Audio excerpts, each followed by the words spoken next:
welcome to this lesson today. This is going to be a lesson fully dedicated to start to very end of everything you could want to know about acoustic guitar hybrid picking, which I was doing just then a little bit of. If you've taken some of my other lessons, you would have probably heard me talk about hybrid picking a fair bit, and obviously definitely shown some examples of it teaching Richard Thompson's music, which says, he's a big user of acoustic hybrid picking. He does it on electric too. But muting is a really big part of hybrid picking, and this is where we get into hand position.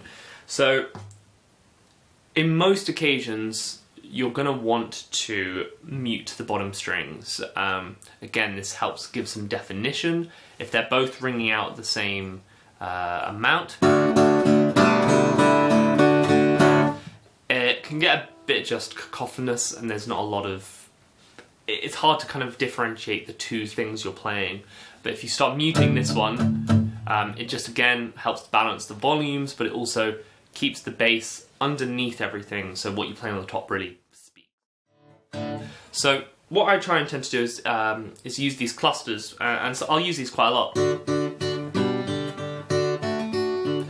So this is a really good thing to do to just test your balance and your hand position. So on a D chord, play these 3-string clusters starting from the bottom 3 strings, and then keep going up. So bottom 3, 5, 4 and 3, then 4, 3 and 2, and then 3, 2 and 1.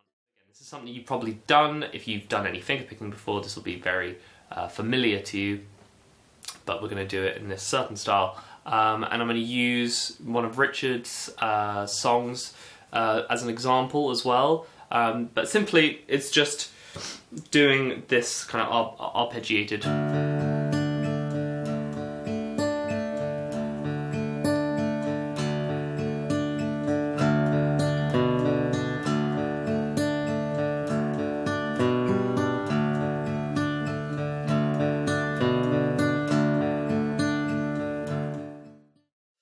So here we go, nice and slowly, just this little passage of those thirds moving up and down over D. So here we go.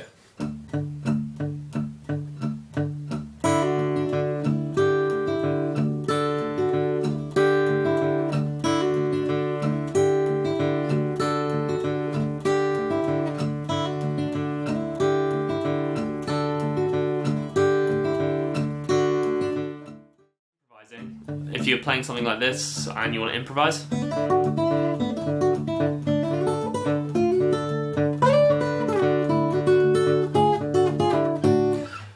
again, it's the same thing. I'm not thinking about that bass part. I'm letting it go, and then I'm free to play on all those beats, syncopated, and I don't get caught up by it because I've done these exercises where I've reduced it down to all these beats.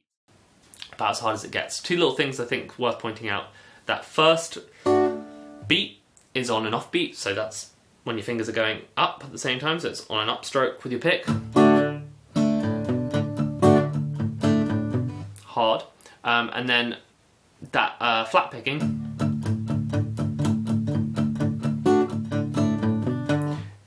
we're gonna go on the open A string, it's gonna be an up, and then down on the 2nd fret, and then an up again.